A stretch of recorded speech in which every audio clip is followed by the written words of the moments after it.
अब बढ़ते हैं अगले प्रश्न की ओर। अगला प्रश्न है संख्या √9.3 को एक संख्या रेखा पर प्रदर्शित करो।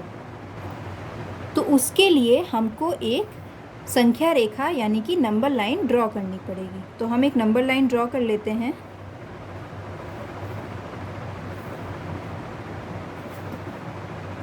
इस पर हम कोई एक पॉइंट ले लेते हैं A, और A पॉइंट से 9.3 सेंटीमीटर की दूरी पर एक दूसरा पॉइंट B ले लेते हैं।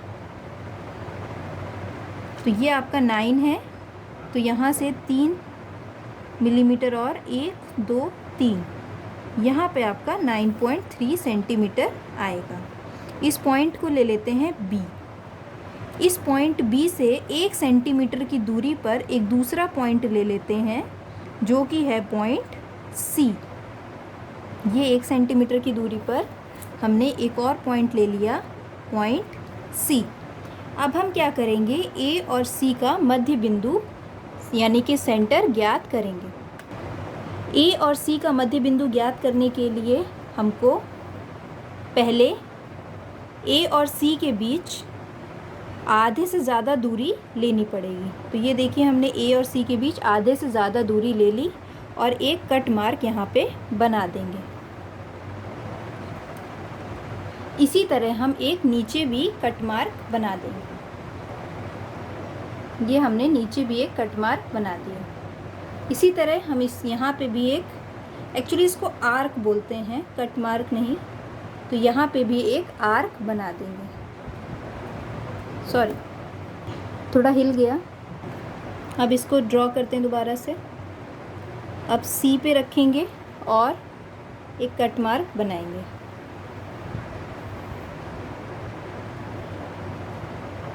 ये दोनों कट मार्क एक दूसरे को काटने चाहिए।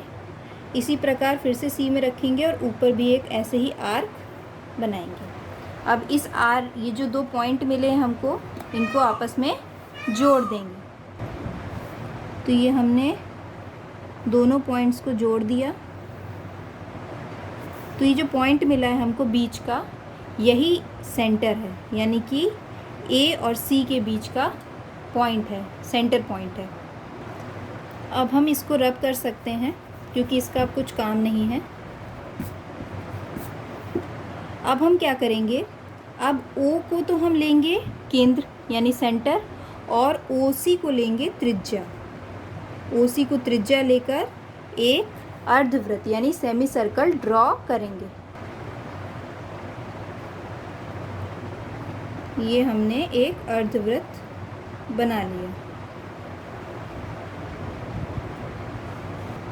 अब हम B पर एक 90 डिग्री का कोण बनाएंगे। ये हमने रखा प्रोटेक्टर और हम अब 90 डिग्री का कोण बनाएंगे।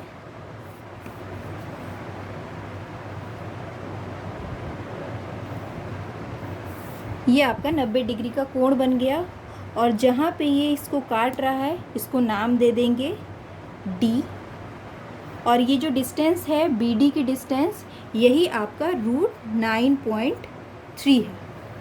ठीक है, लेकिन अभी ये नंबर लाइन पे आपने शो नहीं किया है, तो इसको नंबर लाइन पे दिखाने के लिए ये दूरी आपको लेनी पड़ेगी। कहाँ से कहाँ तक की, ये वाली दूरी, जहाँ पे ये एक तो B पॉइंट से और ये D पॉइंट तक ये दूरी लेनी पड़ेगी, और फिर इसको इस तरह से नंबर लाइन पे कट करके दिखाना पड़ेगा।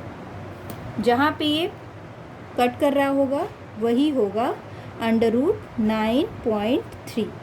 तो इस तरह से आप इसको बना सकते हैं। अब आते हैं प्रश्न नंबर 5 पर। निम्नलिखित प्रत्येक हर का परमेयीकरण करिए। परमेयीकरण कैसे होता है, परमेयीकरण में जैसे 1/√7 है, इसका परमेयीकरण करना है तो 1/√7, √7 को ही ऊपर भी मल्टीप्लाई कर दीजिए और √7 का ही नीचे भी मल्टीप्लाई कर दीजिए। तो ये क्या हो जाएगा, ऊपर तो बचेगा √7 और नीचे बचेगा √7 इंटू √7 यानी कि 7। तो ये आपका आंसर हो जाएगा। नेक्स्ट क्वेश्चन है 1/√7 माइनस √6। इसका आपको परमेयीकरण करना है। तो कैसे करेंगे, जब यहाँ पे कोई साइन होता है हर में, तो जब इसका परमेयीकरण करते हैं तो इस साइन को प्लस में बदल देते हैं, यानी कि इसमें जो गुणा होगा √7 प्लस √6 और नीचे भी √7 प्लस √6। अगर यहाँ पे पॉजिटिव होता तो यहाँ दोनों जगह नेगेटिव साइन आ जाता। अब दोनों का गुणा कर देते हैं। देखिए ऊपर आ जाएगा √7 प्लस √6 और नीचे हो जाएगा a minus B A plus B. A minus B A plus B मैंने आपको पीछे ही बताया था कि a माइनस बी और a प्लस बी क्या होता है, a square minus B square, यानी कि a का स्क्वायर माइनस b का स्क्वायर। तो √7 का स्क्वायर माइनस √6 का स्क्वायर, तो ये हो जाएगा √7 प्लस √6 अपॉन 7 माइनस 6 यानी कि 1। तो इसका आंसर हो जाएगा √7 प्लस √6। अब आते हैं थर्ड पार्ट पे। इसमें आपको 1/√5 प्लस √2 का परमेयीकरण करना है। तो इसके लिए भी वही सेम प्रोसीजर रहेगा। यहाँ पे प्लस का साइन है तो ऊपर नीचे नेगेटिव साइन आ जाएंगे। तो √5 माइनस √2 अपॉन √5 माइनस √2। ऊपर तो हो जाएगा √5 माइनस √2 और नीचे हो जाएगा a plus B A minus B A square minus B square. तो a का स्क्वायर यानी कि √5 का स्क्वायर माइनस √2 का स्क्वायर, तो ये हो जाएगा √5 माइनस √2 अपॉन 5 माइनस 2 3। अब करते हैं अगले क्वेश्चन की ओर चलते हैं। 1/√7 माइनस 2, तो इसमें भी वही करेंगे √7 प्लस 2 अपॉन √7 प्लस 2। तो ये हो जाएगा √7 plus 2 upon a plus B और a माइनस बी वाली फॉर्म बन गई, यानी कि a square minus B square. तो a का स्क्वायर यानी √7 का स्क्वायर माइनस b का स्क्वायर यानी कि 2 का स्क्वायर।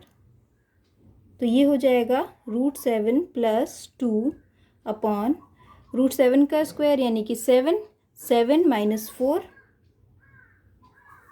ये हो जाएगा √7 प्लस 2 अपॉन 3।